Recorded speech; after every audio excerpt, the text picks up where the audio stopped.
안녕하세요. 16단원 생물 공개 강의를 하게 된 준또 12기 백하은입니다. 16단원에서는 유전적 프로그램과 유전자 발현의 조절, 줄기세포와 암에 대해서 다루고 있는데요. 다음 목차와 같이 유전자 발현 프로그램, 세포 분화 과정 중에 순차적인 유전자 발현 조절, 줄기세포, 유전자 발현 조절 이상과 암의 순서로 발표를 진행하겠습니다. 첫 번째 주제는 유전자 발현 프로그램입니다. 여기 사진을 보시면 개구리 알이 올챙이로 부화한 것을 보실 수 있습니다. 이러한 변화는 서로 연관된 과정으로부터 나오는데 그 과정은 세포 분열, 세포 분화, 형태 형성으로 구성되어 있습니다. 세포 분열 단계에서 수정란은 성공적인 분열을 통해서 많은 수의 세포가 됩니다. 하지만 분열만으로는 수정란이 올챙이가 될 수 없습니다. 분열을 계속하면 그저 큰 덩어리의 세포가 될 뿐입니다. 그렇기 때문에 분화의 과정을 거쳐야 되는데요. 분화는 세포의 구조와 기능의 측면에서 특화되는 과정을 의미합니다. 이렇게 분화된 세포는 특정한 기관들에 나누어서 배치되고 장기와 조직을 형성하게 됩니다. 한 유기체와 그의 구조를 형성하는 이러한 발달 과정, 즉 유기체의 형태를 만드는 물리적 과정이 형태 형성입니다. 각 세포들은 몸에서 수행하는 역할이 다르므로 당연히 차이가 존재하는데요. 초기 배아 단계에서 첫 번째로 이런 차이를 만들고 조절하는 것에 대해서 알아보겠습니다. 첫 번째는 세포질 결정인자입니다. 세포질 결정인자는 초기 발생 과정에 영향을 주는 난자의 목에 기원 물질으로 mRNA, 단백질 등이 있습니다. 이 그림에서 보시면 서로 다른 세포질 결정인자가 미수정란에 균일하지 않게 퍼져 있는데요. 수정 후에 유사 분열을 겪으면서 이 결정인자들은 서로 다른 세포로 분배가 됩니다. 각 세포의 핵은 서로 다른 조합의 세포질 결정인자에 노출이 되고 이후에 분할을 할 때 세포질 결정인자가 유전자 발현을 규제하는 방향에 따라서 그 각각 핵에 서로 다른 유전자가 발현이 되며 각 세포에 어떤 역할을 하고 우리 몸에서 어떤 기능을 하는지 등의 발달적 운명이 결정되는 것입니다. 두 번째로 차이를 만드는 것은 유도입니다. 유도는 이웃한 세포의 신호, 즉 그것이 분비하는 생장인자로 인해서 배아세포가 변화하는 과정으로 배아세포의 주변 환경은 세포에 많은 영향을 줍니다. 이 그림으로 한번 살펴보겠습니다. 이웃세포에서 분비된 신호분자가 배아세포의 신호수용체에 결합을 하고 신호 전달 경로를 통해 핵에 도달하여 초기 배아의 유전자 발현을 변화시킵니다. 두 번째 주제인 세포 분화 과정 중에 순차적 유전자 발현 조절에 대해서 설명드리겠습니다. 분화 과정에서 어느 시점이 지나면 초기 배아의 상태로 돌아갈 수가 없는데요. 이 순간에 세포가 어떤 기능을 가지는지 그 운명이 정해지게 되는 것입니다. 이렇게 분화 과정에서 배아세포가 특정 세포 유형이 되기 위해서 겪는 비가역적 변화를 결정이라고 합니다. 결정의 결과는 조직 특이적 단백질에 대한 유전자 발현을 통해 확인할 수 있습니다. 이것을 활용해서 분화의 시작도 확인할 수가 있는데요. 조직 특이적 단백질 합성에 필요한 mRNA의 출현이 분화 과정의 시작을 의미합니다. 또한 분화에서 유전자 표현은 전사에 의해서 조절됩니다. 여기 등장하는 특이적 단백질은 특정 세포 유형에서만 발현하고 발현한 세포의 특정 기능과 구조를 부여하여 결국 세포가 분화 과정을 지나며 구조가 변화하게 만드는 것입니다. 분화 과정의 예시인 근육세포의 분화 과정을 살펴보겠습니다. 근육세포의 시작은 어떤 세포로든 분화할 수 있는 배아전구 세포입니다.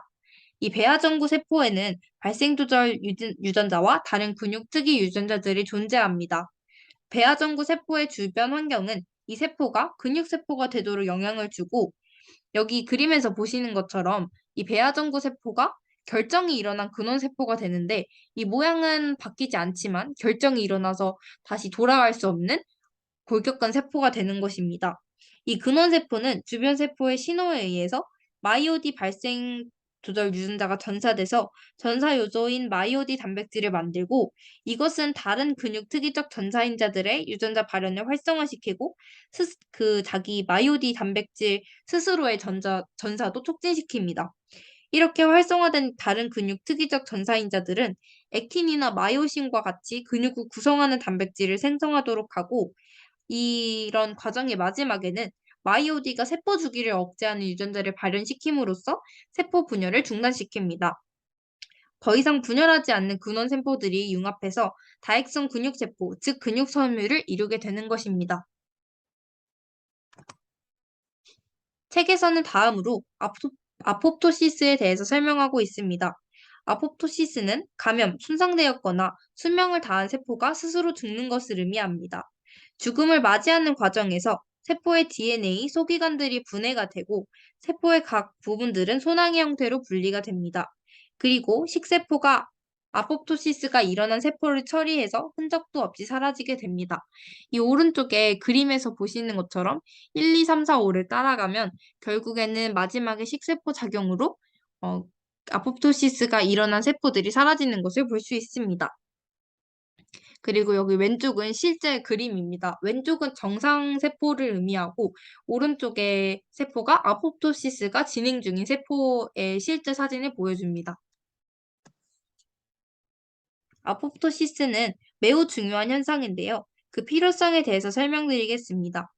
먼저 죽어가는 세포는 죽으면서 소화효소와 같은 그들이 가졌던 그들의 내용물을 방출하는데 이것으로 인해서 주변 세포들이 손상을 입게 됩니다.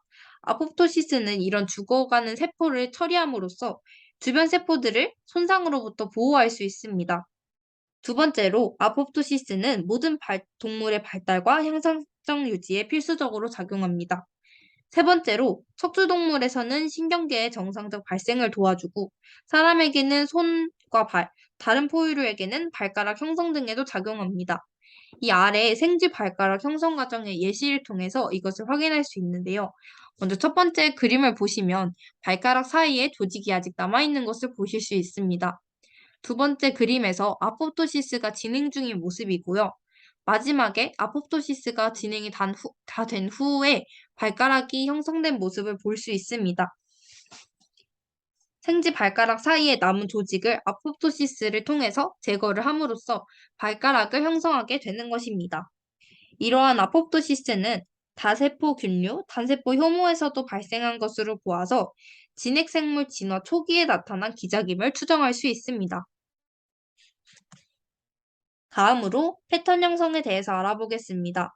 패턴 형성은 조직과 기관이 특정 위치에 있도록 하는 공간적 조직 과정을 의미하고 이 과정에 세포질 결정인자와 유도신호가 관여합니다.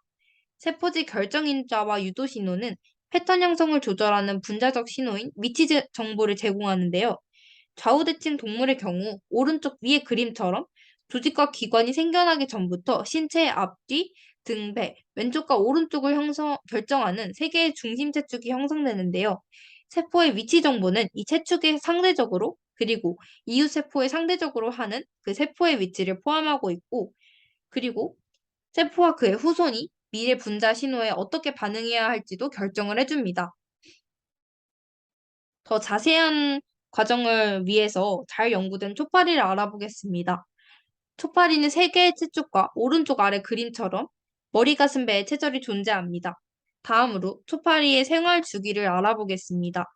암컷의 난소 중 하나로부터 난자가 발생하는 것으로부터 시작이 되는데요. 이 난자는 영양세포 옆에 위치하는데 영양세포는 난자에 영양과 mRNA 그리고 발달에 필요한 다른 물질들을 제공합니다. 초기 단계에 난자와 영양세포는 여포세포에 둘러싸여 있습니다. 시간이 지나면서 난자는 성숙하는데 난자는 커지고 영양세포는 난자에게 물질을 공급하다 보니까 점점 작아지게 됩니다. 완전히 성숙한 난자는 여포세포에서 분비한 난각을 꽉 채웁니다. 이 난자가 수정 단계를 거쳐서 수정란이 되면 그 수정란이 발생하여 체절성 배아를 형성합니다. 그리고 이것은 세 개의 유생 단계를 거치면서 마지막 단계에는 유생이 번데기를 만들고 변태하여 성체가 되는 것입니다. 미국의 생물학자 루이스는 오른쪽 아래 그림처럼 더듬이 대신 다리가 생긴 이러한 발생활적 결함을 지닌 돌연변이 초파리 연구를 진행하였는데요. 이 연구를 통해서 초파리의 유전자를 돌연변이 초파리의 유전자를 정상 초파리의 유전자 지도와 비교해서 이 위치를 확인하고 이 문제가 발생 과정을 지시하는 호미오 유전자의 이상임을 밝혀냈습니다. 호미오 유전자는 후기 배아, 유생 및 성체의 패턴 형성을 조절하는데 이에 돌연변이가 발생을 하면 패턴 형성에 문제가 생기고 몸의 구조가 알맞게 구성되지 않아서 더듬이 대신 다리가 더듬이 위치에 오는 등의 구조적 문제가 발생하는 것입니다. 독일의 뉘슬라인 폴 하르트와 비샤우스가 이후에 초파리의 최절 형성에 관여하는 모든 유전자 규명에 성공했습니다. 연구 과정에서 몇 가지 어려움이 있었는데요. 먼저 초파리의 많은 유전자 중에서 최절 형성에 관여하는 유전자만을 찾는데 어려움이 있었다고 합니다. 그리고 베아치사 유전자 돌연변이를 가진 개체는 생식이 불가능해서 지속적인 연구가 불가능한 점이 있었습니다. 마지막으로 난자 속의 세포질 결정인자는 배아의 축 형성에 중요한 역할을 하는데 이것을 연구하기 위해서는 배아의 유전자와 모계를 모두 연구할 필요성이 있다는 점이 어려움으로 작용했습니다. 다음은 모계 영양 유전자에 대해서 알아보겠습니다.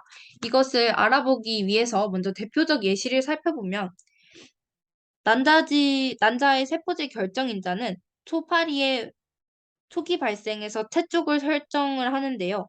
이 결정인자는 엄마의 유전자에 포함되어 있으므로 모계 영양 유전자라고 불립니다. 이러한 모계 유전자의 특징을 알아보겠습니다. 엄마에게 돌연변이가 있으면 자식의 유전자형에 상관없이 자식에게 돌연변이가 나타나는 특징이 있습니다. 그래서 모계 영양 유전자는 유전자의 mRNA 또는 단백질이 수정란의 정상적인 발생 요소를 결정하는 중요 요소가 됨을 알 수 있습니다.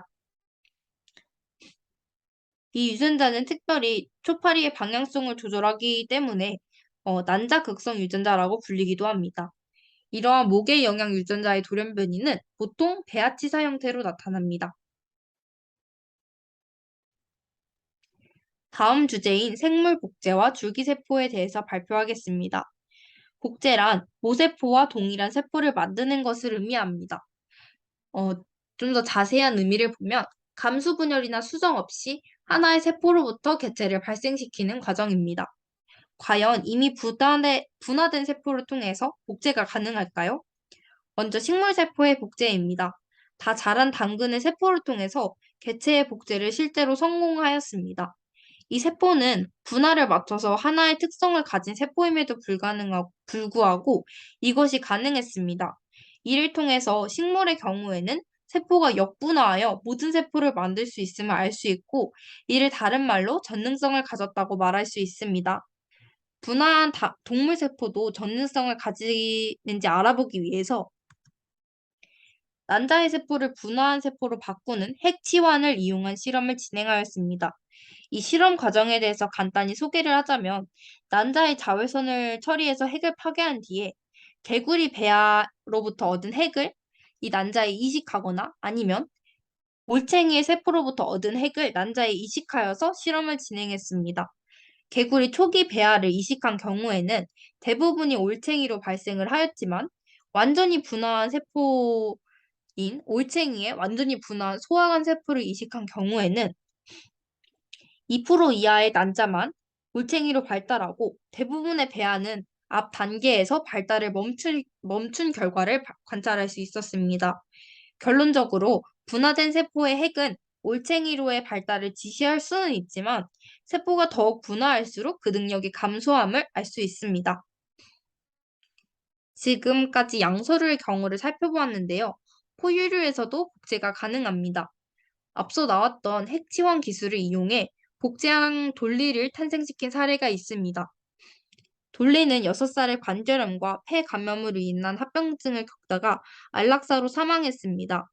돌리의 세포 공여자인 엄마는 건강히 살아갔던 것을 보아서 돌리에게 이식된 핵이 완전히 데프로그래밍 되지 않아서 일반 양에 비해서 건강하지 않은 양이 태어난 것으로 추정할 수 있습니다. 이후 더 많은 포유류의 복제 실험을 통해서 생식적 복제가 완전히 동일하게는 일어나지 않는 것을 알 수 있었습니다. 예를 들면은 생식적 복제를 성공한 돌리도 세계 엄마와는 동일하지 않았던 것을 알 수 있고 이 그림처럼 고양이의 세포를 고양이를 복제 실험을 통해 복제했을 때도 그 털 색깔이 달랐던 것을 통해서 항상 동일하게 나타나지 않는다는 점을 알 수 있습니다. 이것의 이유로 환경의 영향이나 무작위적 유전 현상이 이에 영향을 미친 것도 알 수 있습니다.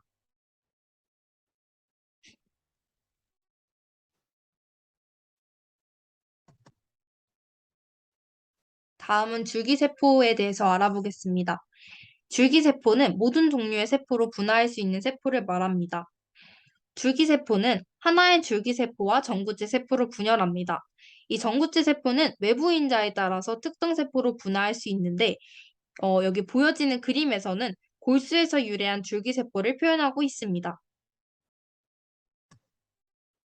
줄기세포는 배아줄기세포와 성체줄기세포로 나눌 수 있는데요. 배아줄기세포는 초기 배아에서 분리한 줄기세포로 모든 종류의 배아세포를 생성할 수 있습니다. 성체줄기세포는 성체 조직에서 분리한 줄기세포여서 특정 종류의 세포만 생성이 가능합니다.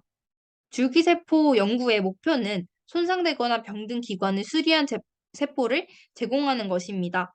예를 들면 일형 당뇨병을 걸린 사람에게 줄기세포를 이용해서 복제한 인슐린 생성세포를 제공하는 것과 같은 치료로서의 활용이 그 예시입니다. 성체줄기 세포는 특정 조직으로 발달하는데 잠재력에 한계가 존재하지만 배아줄기 세포는 다른 세포 유형으로 분화할 수 있는 다능성을 지니기 때문에 이를 활용해서 연구가 진행되고 있습니다. 생식적 복제 기술은 윤리적인 문제가 존재합니다. 그래서 질병 치료를 위한 배아줄기 세포를 만드는 복제 기술을 사용하는 치료용 복제가 그 대안으로 떠오르고 있습니다. iPS 유도 다능성 줄기세포에 대해서 알아보겠습니다. iPS 유도 다능성 줄기세포는 완전히 분화된 세포에 레트로바이러스를 이용해서 줄기세포 발생 유전자를 주입하고 이것이 형질을 전환시켜서 만든 줄기세포를 의미합니다. 유도 다능성 줄기세포를 만드는 실험을 살펴보시겠습니다. 여기 그림에서 보시는 것처럼 먼저 줄기세포가 전구체 세포로 분열을 하고, 그 다음에 이 전구체 세포가 피부 섬유화 세포로 결정된 세포가 됩니다. 그러니까 분화한 것이지요. 이 피부 섬유화 세포에 4개의 줄기세포 발생 조절 유전자가 레트로바이러스 클로닝 벡터를 사용해서 주입이 됐는데요.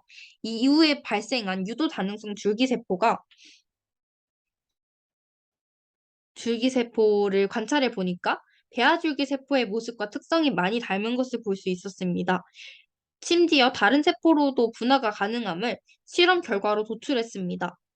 iPS 세포는 배아줄기세포가 하는 대부분의 기능을 수행하지만 유전자 발현에서 일부 차이점이 존재하기는 합니다. iPS는 환자의 세포를 iPS로 재프로그램해서 기능하지 못하는 조직을 대체하는 곳에 활용하는 방법이 있습니다. 최근 연구에서 연구자들은 분화된 세포에서 다능성 상태로의 과정을 거치지 않고 다른 종류의 분화된 세포로 바로 재프로그래밍을 할 수 있는 유전자를 규명하였습니다. 마지막 주제인 암에 대해서 설명드리겠습니다. 유전자의 비정상적인 규제로 인해서 세포 주기 조절에 문제가 생기고 이것이 암으로 이어지게 되는 것입니다.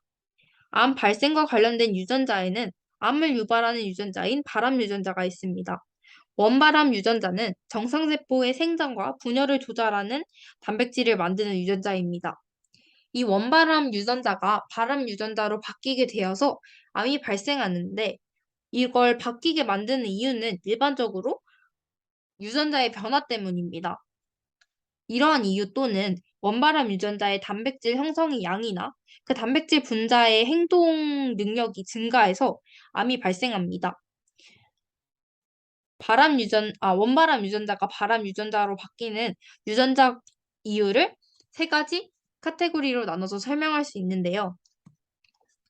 이 아래 그림을 보시면 첫 번째는 전자나 전이에 의한 것으로 유전자가 새로운 조절 요소 뒤로 옮겨지게 돼서 그 조절 요소 뒤에서 전사가 과하게 일어나 세포 생성 단백질이 과하게 생성되고 이로 인한 과도한 세포 분열이 암세포를 만드는 기작입니다. 두 번째는 원발암 유전자가 증폭이 돼서 세포 생성 단백질의 증가로 인한 기작입니다. 마지막은 조절 요소 내에서 점 돌연변이가 일어나거나 유전자 내에 점 돌연변이가 일어나는 것으로 조절 요소 내에 돌연변이가 일어나면 생장 촉진 단백질이 과하게 생겨서 암세포가 생기는 것이고 유전자 내에 돌연변이가 생기면 고활성 혹은 저항성 단백질이 생겨서 암을 유발할 수 있습니다. 세포는 과도한 세포 분열을 억제하고 조절하기 위해서 종양 억제 유전자를 가집니다. 종양 억제 유전자는 비정상적인 세포 성장을 억제하는 단백질입니다. 이것을 통해서 자연스레 종양 억제 유전자의 정상적 기능을 억제하는 돌연변이도 암을 유발하는 요인임을 알 수 있습니다. 종양 억제 유전자의 역할에 대해서 알아보겠습니다. 첫 번째로 종양 억제 유전자는 손상된 DNA를 복구합니다. 이것은 암을 유발하는 변이의 촉진을 막아서 종양을 억제합니다. 두 번째로 세포 사이의 결합 또는 세포의 기질과의 세포 결합을 조절합니다. 마지막으로 세포 주기를 억제하는 신호 전달 경로의 요소가 됨으로써 종양을 억제합니다.